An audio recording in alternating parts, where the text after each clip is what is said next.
এটা কালকে আমি পাইছি অন্য ও বাজার ও দেখা হয়েছে আমার লোক দেখার সাথে আমি বলে কই যাস তুই আমার যাত্রা মারছে শোনা যেসা আমার কিটা করতে হয় আমি তার মাথায় যা খুঁজছিল ভালো এর বাদে যে উনি ঘুরি নাই ওটা বাবার হয়তো আতাম না হতাম না তার মানে আপনার লোকেও শেষ দেখাটা ও শেষ দেখা যায়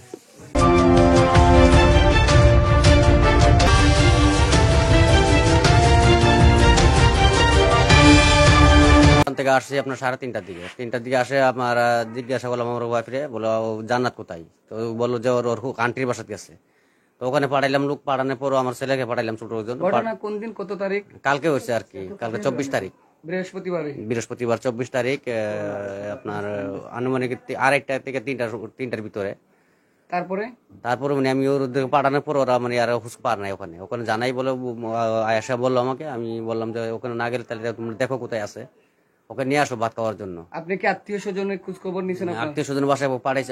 আত্মীয় স্বজন বলতে আমার এখানে শুধু এক জ্যাঠালি আছে, ওনার বাসাতে পাঠাইছি।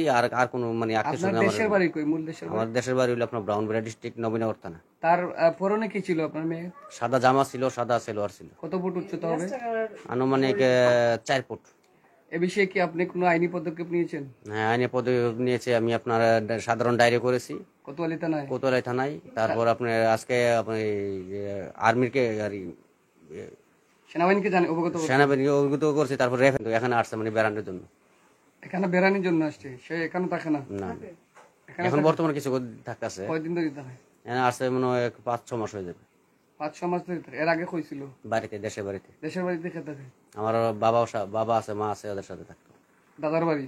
জি। আচ্ছা, আমার এখানে বোন ছিল, বোনের বাসায় গেছি। আর আমরা এখানে কোনো আত্মীয় নাই। সিলেটে আত্মীয় নাই? না না। আপনি একটু জুড়ে কথা বলেন। সিলেটে আর কোনো আত্মীয়? না না না। আপনার দেশের বাড়ি যেখানে? এখানে ব্রাহ্মণবাড়িয়া। ওইখানে খোঁজাখুঁজ করছেন? জি, খোঁজাখুঁজ করছি। কারো আত্মীয় স্বজন গেছেন? না, কারো আত্মীয় স্বজন গেছে। সে কি কোনো মোবাইল ফোন ইউজ করে?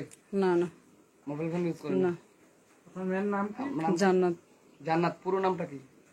জান্নাতে আমরা ডাকি। শুধু জান্নাত? তার লাস্ট দেখা কোন সময় হয়, কখন হয়? বাসাতে থাকতো? 2:25 মনে হয় কি অনেক গোসল করাইছি বাসায়।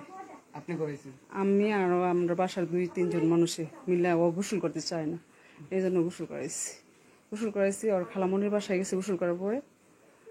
তারপরে কতক্ষণ পরে আমার ছেলেকে পাঠাইলাম বলে জান্নাতে নিয়ে আসো ভাত খাওয়ার জন্য। তারপরে গিয়ে বলে কি নাই। তার মানে খালামনির বাসাত গেছে? গেছে বলছে, আমার কাছে বলে গেছে খালামনির বাসায়। মানে আপনি গোসল করাইছেন? জি। করানোর পর খালামনির বাসাত গেছে? জি। খালামনির বাসা থেকে নাই? না, বাসায় গেছে না। না যাওয়ার পরে আমার বোনের বাসায় গেছি, জিজ্ঞাসা করবো। আমার ছেলেকে পাঠাইছি, পাঠানোর পরে বললো কি আমার বাসায় আসছে না। মানে আপনি পাঠাইছেন গোসল করানোর পরে যে ওর খালামনির বাসাত গেছে কিনা? জি। তখন আপনার ছেলে গিয়ে কি দেখছে? নাই, তাদের বাসাত নাই? নাই। আপনাদের কি ধারণা? আপনাদের কোনো শত্রু আছে এদিকে? না, এখানে আমাদের ধারণা কোনো শত্রু নাই। মানে কবিরাজ দেখাইছি, দেখানোর পরে বললো কি উফরি নাকি বলে না, রুমাল সুঙ্গায় নাকি বলে নিয়ে গেছে, এই কথা অনেকে বলে। কারোর সাথে কোনো দ্বন্দ্ব বা কোনো শত্রুতা এরকম কিছু আছে? না না না। আমরা এখানে আসছি 10 মাস। আসছেন 10 মাস থাকেন? জি জি। সিলেটে? জি জি। এর আগে দেশের বাড়িতে? আমার স্বামী থাকে এখানে 5 বছর ধরে যাবত। আমি বাড়িতে ছিলাম ব্রাহ্মণবাড়িয়া। স্বামী কি করে এখানে? সেলুনের দোকান। সেলুনের ব্যবসা করে? জি। আমার এই এলাকার ভিতরে কোনো শত্রু মাত্র নাই, কারণ এই এলাকার মধ্যে সব মানুষ আমার নাম বলেছিলেন না, কিন্তু আলমগীর নাম বলে কেউ চিনেন, মোল্লা ভাই নাম বলে সবাই চিনে। মোল্লা ভাই নামে আপনি পরিচিত? এই নামে পরিচিত। আপনার মেয়ে কি আর কোনো সময় এখানে থাকছে? না না, এই ফার্স্টে আসছে। এই ফার্স্টে আসছে? এমন কোনো ধারণা হয় যে সে ঘুরতে গেছিল বা সেখান থেকে পথ হারিয়ে গেছে? না না, এমন তো কোনো ইয়াও থাকতে পারে না। আপনার হয়েছে এদেরকে নিয়ে এসে ভালো ভালো জায়গাতে যাওয়া হয়েছে, থানাতে যাওয়া হয়েছে, এনে যাওয়া হয়েছে, যেন বলছে মানুষ আমাকে সেখানে গেছি, কিন্তু এর ভিতরে কোনো ইয়া পায় না জানি।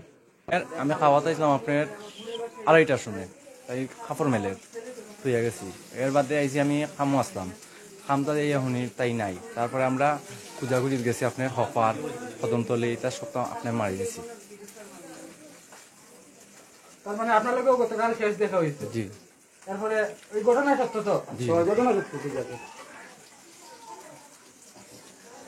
দর্শক, আপনারা জানেন সিলেটে রিসেন্টলি কয়েকটি ঘটনা ঘটছে। অর্থাৎ কিছুদিন আগেও আমরা একটা নিখোঁজ সংবাদ করেছিলাম, কিন্তু সে একটি ছেলে হারিয়ে গেছে। তারপর দেখা গেছে সে বউ নিয়ে বাড়িতে ফিরে আসছে। আসলে সেইটা এমন নয়, সে একটি ছোট্ট বাচ্চা, অর্থাৎ 12 বছরের, মাত্র 12 বছর, দেখতেও কিন্তু ছোট। যে বা যারা দেখছেন এই লাইভটি সবাই শেয়ার করে এবং বিশ্বের কাছে ছড়িয়ে দিবেন, যাতে তার মা বাবা এই লাইভটি দেখে এবং কারো না কারো কাছে পৌঁছে, যদি সেই মেয়েটা থেকে থাকে তাহলে সেই মেয়েটাকে যেন তার মা বাবার কাছে এবং নিকটস্থ থানার জন্য হস্তান্তর করা হয়।